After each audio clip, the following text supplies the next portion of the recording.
ular berbisa sekali lagi. Apakah kita nak biarkan mereka ini mau mematuk Datuk Seri? Ingat, kalau dulu saudara mereka ni terlalu baik, tapi sekarang ni kalau tak kena caranya, sekarang ni kursi presiden pun dia nak ragut. Mereka sedang mengintai. Jadi sebab itu saya haraplah agar Yang Amat Berhormat Presiden UMNO janganlah terlalu baik. Ada masanya orang kata. Memanglah kita peganglah pepasah mengatakan buat baik berpada-pada, buat jahat jangan sekali. Tapi dalam keadaan begini, dalam politik ni, saya selalu menekankan bahawa in politics, trust nobody, suspect everybody. Kita tidak harus percaya 100% pada orang-orang tertentu, dan kita juga harus melihat dengan penuh keraguan apakah cadangan-cadangan yang mereka lontarkan benar-benar jujur dan ikhlas. Sebab itu saya harap Presiden UMNO caturlah dengan sebaik mungkin. Siapa mana-mana kawan-kawan yang benar-benar setia selama ini, lihatlah mereka. Jangan diketepikan mereka. Jangan izinkan orang menepis mereka jauh-jauh, berjauh hati. Saya bersimpati dengan teman-teman saya. Saya tahu ada kawan-kawan saya 5-6 orang menghubungi saya. Kata tu, kita ni dah jauh lah dengan Presiden. Saya kata, kenapa? Kerana Presiden sekarang ni dikelilingi oleh orang-orang tertentu. Adalah top 10, top 5, top 7, top 6. Saya kata ini mesti dihentikan. Cuma saya minta maaf, saat ini saya belum dapat kesempatan bertemu dengan Datuk Seri Presiden. Kalau saya dapat jumpa dengan Presiden, ini juga yang akan saya curahkan. Inilah yang akan saya katakan pada Datuk Seri Presiden. Enough is enough. Trust nobody, suspect everybody. Sebab itu sekarang ini, saudara, saya menzahirkan persoalan akar umbi. Ini akar umbi sekarang ni, Tok Mat pun kena dengar sama, Tok Mat. Datuk Seri Presiden pun kena dengar bahawa akar umbi semakin resah apabila melihat krisis dalaman UMNO yang seolah tiada penghujung. Masih lagi berbalah, dan sekarang ini sudah bukan rahsia lagi. Pengkhianat yang menyebabkan UMNO Sabah hampir lingkup wuyuk sudah pun masih lagi berada dalam UMNO. Dan dah menawarkan kononnya, aku nak jadi itu, nak membetulkan. Nak betul apa benda? Kamu sudah pun waktu pilihan raya yang ke-14 dulu, seolah-olah kamu nak melingkupkan UMNO di Sabah. Tinggal terkodik-kodik 2 orang saja ketua bahagian. Yang lain semua dibeli. Semua dipengaruhi untuk menyeberang pada parti lawan. Dan hari ini menyatakan bahawa dia nak memperbetulkan UMNO. Malahan waktu kita dalam keadaan yang limbo, masih lagi dia membuat onanya sebagaimana kenyataan Tuan Haji Hadi, Tuan Guru Haji Hadi, dia kata dia dihubungi oleh dia, si dia lah. Aku malas nak sebut nama tu. Kadang-kadang saya rasa tak layak maksud saya menyebut namanya. Masih lagi dia menghubungi, kononnya ada SD 10-11 orang menyokong Tan Sri Muhyiddin. Ini pengkhianatan cukup besar. Datuk Seri Presiden kena ambil tindakan.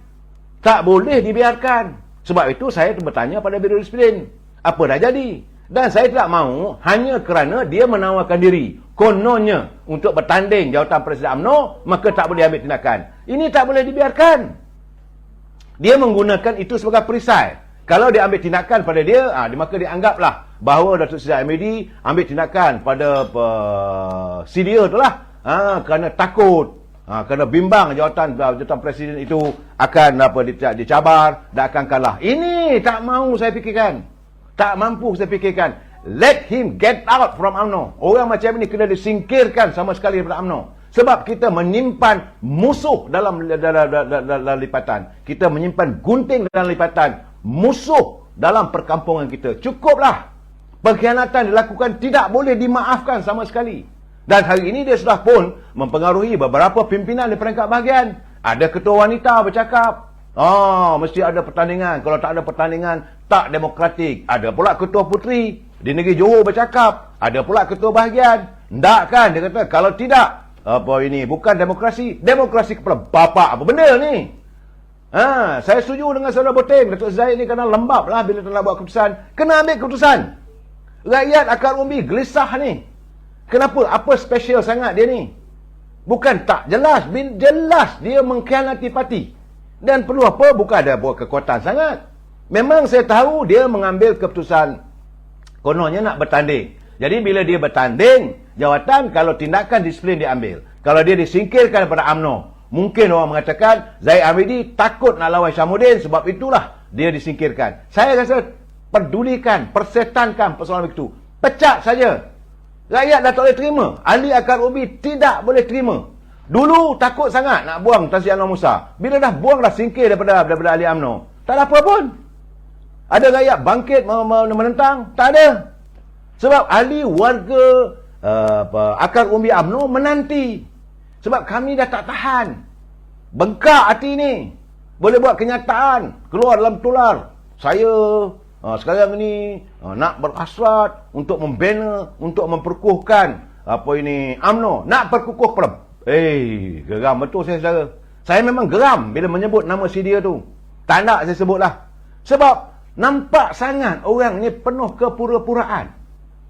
Bagi saya kalau pengkhianat, sekali kamu khianat, selama-lamanya lah kamu khianat. Selagi kamu bohong, dan selama-lamanya kamu akan membohong. Ini tak boleh diterima. Saya mengharapkan agar tingkat 38 serius menangani masalah ini. Kalau tidak, UMNO sekali lagi akan berada in the limbo. Mereka akan berusaha. Biarkan dia tak ada sudah. Berapa orang lagi? Tak ramai mana. 3 kerat saja. Saya tak adalah saya nak buat macam abang Datuk Johari. Datuk Johari dia ludahnya terus. Saya tidak begitu, saudara. Tapi saya geram, saudara. Saya benci melihat orang yang begini. Bila waktu parti dalam keadaan kesukaran, melompat sana, melompat sini. Taja orang itu, taja orang ini. Kutuk Presiden bagai nak gak. Lepas tu, bila dah habis musim pemilihan, bila dah tak ada apa-apa jawatan, mula nak baik. Saya ni tak ada begitu. Kenapa? Kerana mereka takut. Saudara Cik TS sebut saja nama tu. Saya tahu, bila saya sebut ni, semua orang tahu. Orang yang terlibat dalam menghasut pimpinan UMNO di Sabah untuk meninggalkan UMNO. Akhirnya UMNO hampir tumbang, hampir hilang di bumi Sabah.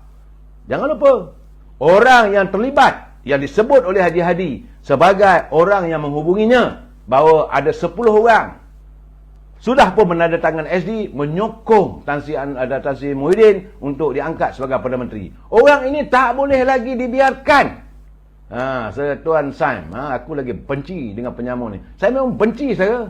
Memang saya meluat orang macam ni. Tiba-tiba tengok dalam video saya tak dengar pun. Adalah dengar sepintas lalu. Saya tengok muka pun saya tak percaya, saudara. Dan saya minta agar Suruhanjaya Pencegah Rasuah segera buat siasatan. Selagi ada masalah, selagi ada kepincangan yang berlaku, sama ada di Kementerian Pertahanan, sama ada Kementerian Dalam Negeri, waktu beliau menjadi menteri, orang ni perlu disiasat ke akar umbi. Jangan ingat dia tu maksum, jangan ingat dia tu kaya raya, dia boleh melakukan segala-galanya. Ingat saudara, UMNO ini parti yang ada maruah. Kita tak redha dengan orang yang tidak ada maruah, yang sanggup mengkhianati parti. Sebab itu saya katakan, macam kita dengar Dr. Mahathir kata dia alasan tak nak bersara ni kerana dalam keadaan sekarang ni suasana tak menentu. Saya belum nak bedal lagi dia. 3 malam lepas saya dah belasah dia. Sebab apa saya marah Dr. Mahathir? Kerana dia mengkritik Datuk Seri Anwar Ibrahim, katanya tak berjaya sebagai Perdana Menteri. Masa itu baru 23 hari. Baru 22 hari Datuk Seri Anwar Ibrahim jadi Perdana Menteri, dah dikatakan gagal. Kamu yang selama ni memimpin negara ni berjaya mana? Dan orang inilah yang disokong oleh orang ni. Si dia itu bersama dengan pimpinan Dr. Mahathir. Dia ini yang tak tahu bahawa bapa dia dah pernah dikhianati oleh Dr. Mahathir. Orang ni tak sedar diri. Saudara Aziz Ali ni Tun Mahathir meroyan. Biar dia meroyan lah. Saya harap kawan-kawan tak payah fikir lagi, tak payah dengarlah kenyataan-kenyataan dilontarkannya. Dalam dah 97 tahun. Saya rasalah sekarang ni Dr. Mahathir ni pun kalau boleh berhentilah. Jangan bagi orang maki hamun you lagi. Berhentilah sebagai seorang statement. Seorang nak sebut sebagai negarawan pun kita dah tak nak. Satu benda yang amat malang, dia tidak lagi diingat atau dikenali sebagai warga negarawan. Apabila dia mengakhiri usia-usia tuanya, usia-usia senjanya dalam keadaan yang dibenci oleh rakyat. Kenapa jadi begitu? Dan saudara Muhammad ini dia kata Tuan Mahathir punca perpecahan Melayu. Saya bersetuju sangat. Saya amat bersetuju. Setelah kita buat kajian, itulah puncanya. Sampai sekarang ni berapa banyak parti politik yang ada. Dan hari ini saya mengharapkan, kita mimpikan satu ketika dulu kita Melayu bersatu dalam sebuah payung. Payung kita memanglah parti Melayu UMNO. Bukan mereka tak nak berpayung, tapi mereka benci melihat orang-orang yang ditaja oleh Tuan Mahathir. Orang-orang yang bersikap sebagai warlord, yang menggunakan wang, diizinkan, dibenarkan untuk mentadbir di peringkat akar umbi, di peringkat bahagian. Yang paling penting sekarang ni, saya nak bagi tahu pada ahli-ahli UMNO, perhatikan perangai ketua bahagian setara. Jangan takut kali ini. Kalau rasa tak betul, lawan. Sama ada mereka punya wang ataupun tidak, kita ada kekuatan. Warga UMNO sedang menanti siapa yang perlu kita jatuhkan. Orang macam ni tidak berhak untuk memimpin UMNO di peringkat bahagian. Saya dengar. Bukan saya tak dengar. Ada pula ketua-ketua bahagian ni. Saya tahu sejarah dia macam mana. Kamu hidup dulu miskin, papa kedana, masuk UMNO, dapat jadi pemimpin, dapat projek daripada UMNO. Sekarang ni maki hamun pemimpin UMNO. Orang macam ni tak layak dibiarkan berada dalam UMNO. Saya harap agar Presiden Parti jangan takut. Buangkanlah, singkirkan. Saya ada kawan, 2-3 orang kawan saya, perangkat ketua bahagian. Saya terkejut. Bila kalah saja UMNO Barisan Nasional, suruh Presiden berhenti. Parti lain tak buat pun. DAP tak buat, Pengadilan tak buat, PAS tak buat. Malahan Parti Peribumi pun kalah juga. Malahan mereka sepatutnya boleh menyingkirkan, minta Dr. Tan Sri Muhyiddin berhenti. Sebab dia kedegilannya, egonya untuk tidak menyantuni saranan Duli Yang Mulia Pertuan Agong yang boleh disifatkan sebagai khianat. Keadaan ini. Tapi mereka tak buat. UMNO, Presiden UMNO yang saya melihat tidak ada berdosa. Hanya kerana beliau masih lagi dihadapkan di mahkamah menanti hari projek yang diberikan oleh kerajaan pada mereka, kononnya atas nama Bumi Putra. Tapi siapa yang menggadaikan? Sebab mereka nak kaya raya cepat. Dapat 10%, 5%. Saya selalu bagi tahu pada kawan-kawan saya, kadang-kadang kita tak adil. Saya bagi contoh, satu projek katalah 100 juta. Nak buat projek itu, untuk melaksanakan projek tersebut, mesti syarikat itu mencari modal. Bukan ada sedebung begitu 100 juta, membuat pinjaman bank, mengusahakan sehinggalah projek itu berjaya. Belum apa-apa lagi.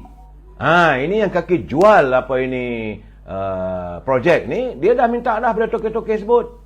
Kalau ini bagi saya 200,000. Belum apa-apa lagi, mereka sudah mengaut 200,000. Sedangkan toke-toke sebut masih lagi bergelut untuk mencari keuntungan. Ini masalahnya sebenarnya. Saya haraplah kali ini mesti disusun, dibuat satu dasar. Kalau seseorang yang mendapat projek dan diberi pada orang lain untuk mendapatkan keuntungan segera, orang ini perlu disiasat. Sebab Abdul Rahim dia kata itulah budaya kartel UMNO. Bukan kartel UMNO, saudara. Bukan UMNO, saudara. Kartel-kartel dalam UMNO. Saya nak betulkan.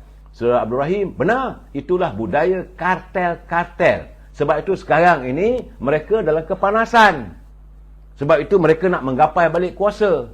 Lain tak ada. Bila dapat kuasa, nak merampok harta rakyat.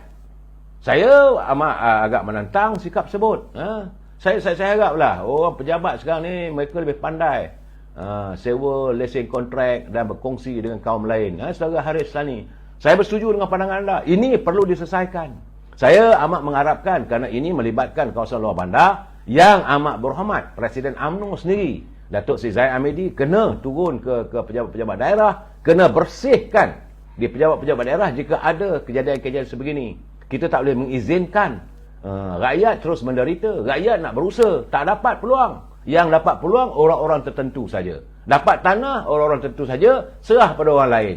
Kemudian maki hamun bangsa itu.